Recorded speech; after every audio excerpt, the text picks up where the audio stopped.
G'day, legends. I hope that you're having a fantastic day, a fantastic Friday, and a great weekend. Primarily to the lads out there, Christmas is coming. Get out and do your Christmas shopping way early. Normally we leave to the last day, maybe get out early. Now, as you know, when I'm not overseas, I'm doing updates from my office here, and I speak about Ukraine, but every other day I speak about Israel, especially from my time, my about 4 weeks that I spent in Israel. So, of course, today is the update between the war happening in Gaza following the October 7th attack that happened cross-border from Gaza into Israel. Now, we're going to go over the maps. We're going to go over the UN. We're going to go over Putin, look at some body cam footage, a little bit of everything. Now that I've said the P word, this is going to get demonetized. So if you like to support me and, actually any creators that talk about this stuff, I was talking to another YouTuber today, and he's like, I can't even talk about it without wasting my time, at least for business-wise. So if you like to support me, there's links down below, but never, ever feel obliged. But one of the big things causing a big stir online today, footage of the IDF detaining dozens of males shirtless, bound with their eyes then covered. And these have caused a huge stir online, and people have likened these images to some of the very infamous IS execution videos or even photos of Nazi Germany, and that is just stupid. There's no comparison here. Stop trying to draw comparisons between just things that are just not related in this. Yes, it's war. Yes, you might find snippets that are the same. The outcomes for these people is going to be dramatically different. It's completely different ideologies from IDF. So to bring these as like them is just silly. We could bring up anything from Dresden. We could bring up bombing in London. Let's look at it here and now. We should learn from the history as well. But trying to compare this to like one of those IS videos, just ridiculously stupid. You see someone do that, just click off them because they have no idea what they're on about. But let's have a look at some of these images here. So we have then this first one here. And this one I actually found from a few memes originally. I was like, what is this actually from? And the meme I saw, it said proof that there's no food shortage in Gaza. And then we'll go through a little bit more. Then being transported in the back of a truck here, we see 2 trucks.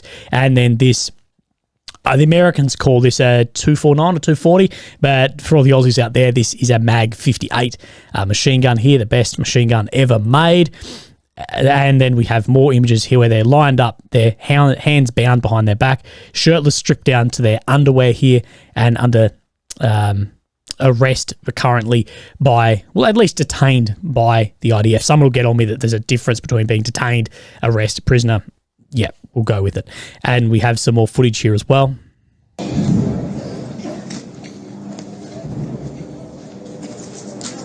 Now, that bloke in the blue shirt we just saw, people are saying that he was a journalist, but I do want to talk about something in this as well. We'll just watch this little bit of footage here. We see these trucks full of these detainees and still shirtless as well.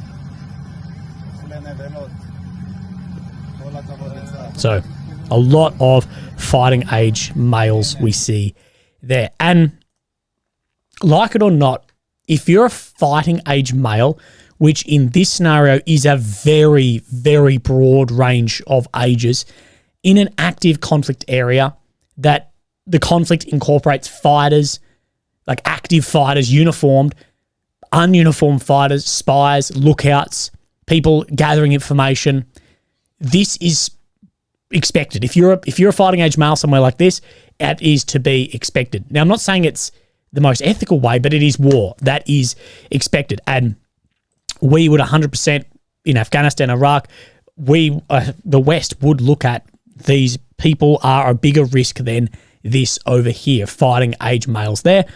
As well as when I'm in some countries where, conflict zone, they're going to look at me as more of a risk than maybe a female the same age as me. That's just the way things go. And the soldiers here, I see nothing blaringly wrong here. Now, transported back on the truck, probably would have put their clothes back on them after the searching, whatever was done. Hands bound behind back, typically bound in front, but that comes down to the commander on the ground, the discretionary, as well as what the PUC or POW handling actually is. Now, the IDF spokesman, Rear Admiral Daniel Hagari has made a statement about these images. If this will work. I've gone flat. Sorry, my little remote I use here went flat. If you're wondering, this is a remote to then go through my notes. But IDF spokesman Rear Admiral Daniel Hagari has made a statement about these images. Jabalia and Sharjah are centers of gravity for terrorists, and we are fighting them. They are hiding underground and come out and we fight them. Whoever is left in those areas, they come out from tunnel shafts and some buildings, and we investigate who is linked to Hamas and who isn't. We arrest them all and interrogate them. And this is what I'm getting at. If you're a fighting age male somewhere in a conflict zone like this, you most likely will be detained, interrogated. Are you Hamas? Are you not? Are you passing information? Fingerprints, eye scan, retina, and move on your way from there. I'm not sure what the next step actually is for Israel, where they take them then from there. But the idea of to draw similarities between this and IS, that is just unbelievably stupid. I'm astounded every day of how dumb I see things on the internet. And myself, with a soldiering background, I completely understand this. When you have fighting age males en masse, and we've seen this many, many times over in the Middle East, where it's very common amongst fighters to just be in civilian clothing, and of course partisans, fighters embedded just within the community as well. And like I said, in an area hot zone like this, what are you still doing here? Then detained. Now, many have pointed at this being blatant dehumanization, with others pointing out these are just grown men in their underwear, that they likely are militants. Now, either way, in that some will be, some won't be. We don't have any confirmation on exactly on that. But people have pointed out that these are men just in their underwear on the same streets where we saw then Hamas parade Israeli civilians who were taken hostage to cheering civilian crowds. And of course, what comes to mind is the horrible footage of Shani Lurk, who was paraded in the most horrific fashion. War, just in general, is a mess, and all war is a failure of humanity. This is why avoidance of war should be done at all costs. But of course, sometimes these come to the boiling point like we have seen. Now, speaking of war being hell, within the past 24 hours, the Hamas-run health ministry in Gaza has reported a death toll of at least 350 Palestinians killed. The cumulative figures now stand at 17,177 Palestinian deaths and 46,000 injuries since the beginning of the conflict. You do need to keep in mind, people hate when I say this, but you need to keep in mind that this is from Gaza Ministry of Health, who of course is under Hamas as well. Speaking of those figures, a spokesman for the Al-Qassam Brigades, Abu Abida, has said during the last 72 hours, the Qassam Mujahideen were able to completely or partially destroy 135 military vehicles on all fronts of the fighting in the Gaza Strip, and left dozens of Zionist soldiers dead and wounded after blowing up a number of tunnel openings and houses belonging to enemy soldiers after booby-trapping them and targeting the Zionist forces, penetrating into places of concentration and positioning. They fired anti-fortified shells, missiles, and anti-personnel devices and clashed with them from zero distance. They also destroyed military concentrations with mortar shells and short-range missiles and directed intense missile barrages at various targets and with different ranges into the Zionist entity. So, of course, Hamas leadership talking then about Israel. 135 vehicles. I do doubt that with the amount of footage that we have seen, but we do know that up-close personal fighting against armoured vehicles is absolutely happening, and it is impressive to actually see, if impressive is the right word for that. But of course, the Israeli official figures are far different from this of the IDF casualties. Now, pretty much the big news of the day, and this is going to evolve over the next 24, 48 hours, is diplomats have revealed that the United Arab Emirates, the UAE, has called for a Friday morning vote in the UN, the United Nations Security Council, on draft resolution. The resolution urges an immediate humanitarian ceasefire in the ongoing conflict between Israel and the Palestinian militant group Hamas in the Gaza Strip. Arab and OIC groups at the UN backed the call and released a joint statement saying, "We sincerely hope that the Security Council will adopt the resolution and will listen to brave, courageous, and principled position of the Secretary General. Now, for a resolution like this to be adopted, it requires a minimum of 9 favourable votes and must not face vetoes from any of the 5 permanent members. The permanent members being the US, Russia, China, France, and Britain. It's also worth noting the Security Council has 15 members, 5 permanent members with the veto power, but of the 15, the UAE is the only Arab country. So let's look at what Reuters says then about with this. The US offered substantial amendments to the brief UAE drafted text, including the condemnation of the terrorist attacks by Hamas in Israel, including those on 7th of October 23. It was not added to the text to be voted on Friday. The draft was amended to say both the Palestinian and Israeli civilian populations must be protected in accordance with international humanitarian law and to demand the immediate and unconditional release of all hostages. The US and Israel, they're unlikely to back a ceasefire as they say it will benefit Hamas, and Israel has shown that they are somewhat open to pauses if hostages are returned. We know that Hamas still hold a number of hostages inside Gaza. That said, we don't know the amount living and those deceased. US Deputy Envoy Robert Wood stating, "We remain focused on the difficult and sensitive diplomacy geared to getting more hostages released, more aid flowing into Gaza, and better protection of civilians." UK Foreign Secretary David Cameron rejected calls for a full ceasefire, saying, "If you stop this and Hamas is still in control of parts of Gaza, there cannot be the long-term solution that we want. This is a murderous terrorist organization. It does not believe in Israel's right to exist and cannot possibly be a partner for peace." Now, political commentators are saying that the diplomatic price the US would pay for vetoing a ceasefire call is high. So over the next 24 hours, we will see the outcome. But I do think most likely that the US will veto this. And this geopolitical balancing act, this is just, it's crazy. And what we're seeing is this war pushing the Arab states actually closer to Russia and the West further away, especially if things like this get vetoed. And we can see this with like Putin's rock star arrival to the UAE this week. Let's have a look over this. So as we know, this was the UAE Air Force here with the smoke at the back in the colours of the Russian flag. This is then Putin arriving to full 21-gun salute, military honours here. So very much so a rock star entrance from the leader of Russia, Putin there. And I think that this is exactly what Putin wants. He wants to create a rift in which he can benefit from for his own war that's been waged in Ukraine. Now, Saudi, the UAE, Russia, these are oil giants, and these can have a huge effect on global economic stability.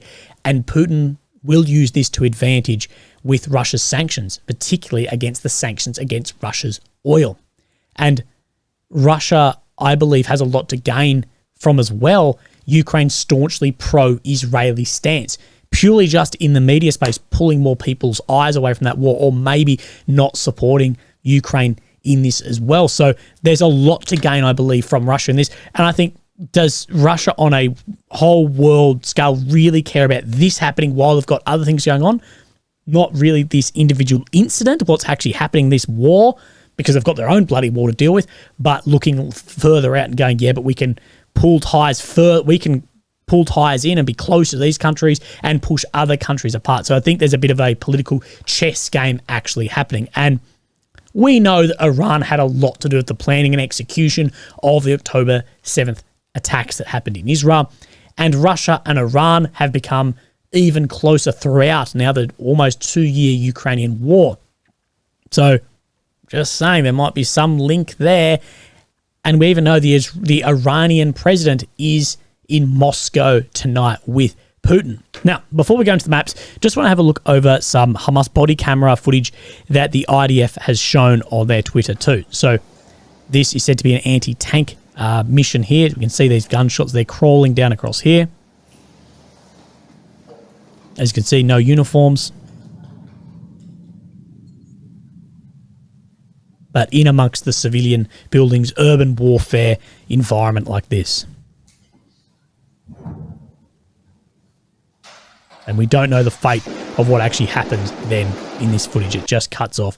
Then, well, I can't show you that, but I guess the GoPro was either taken or it was uploaded somewhere and reshared. But again, we don't know the full outcome of what happened there. So, right, we're going to go over and have a look at the maps. As we know, Israel is making a fair bit of ground in the Gaza Strip and opening other fronts as we speak. So let's have a quick look over.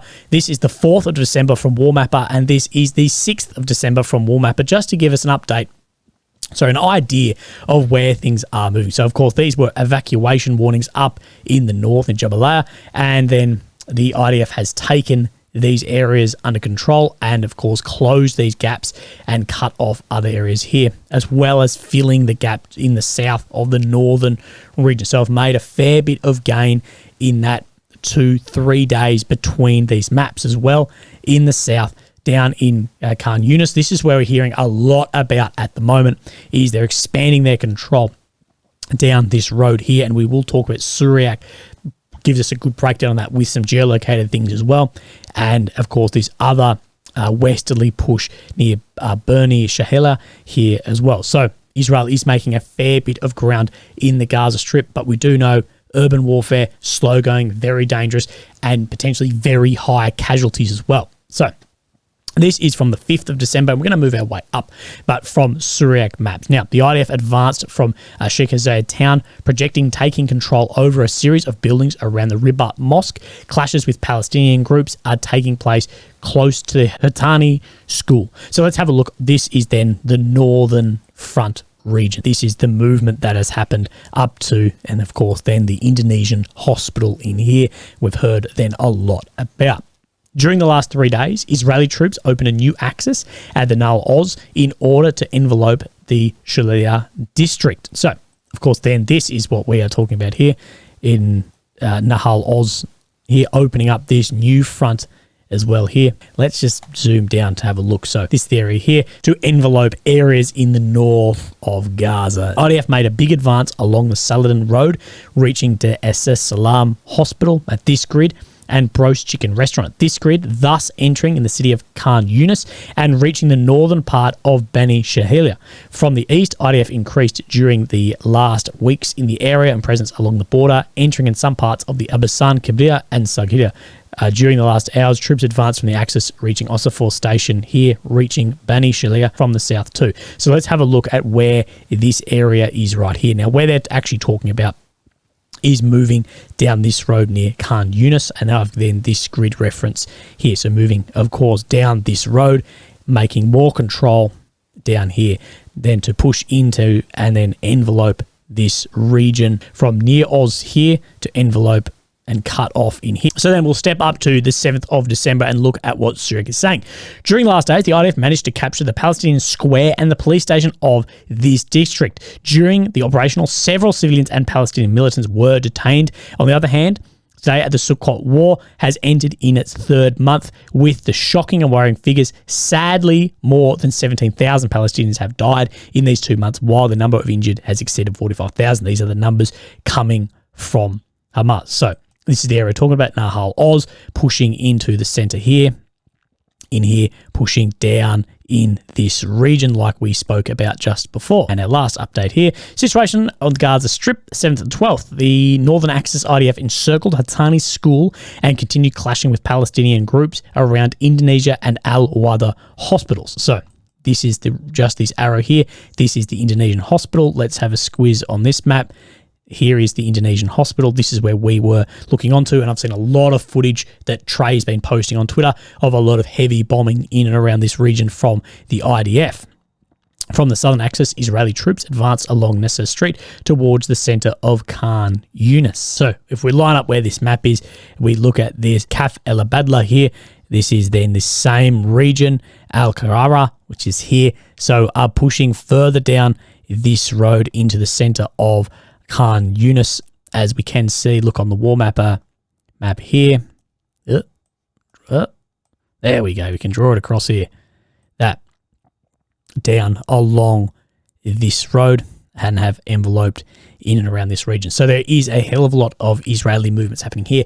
It's more difficult to see than looking at the Ukraine-Russian map movements of what's going on, as we don't have that many sources that are actually drawing off. But legends, thank you very much. I hope that you got something out of this. I hope that you have a great weekend, and I'll speak to you tomorrow about Ukraine. Thank you. Bye-bye.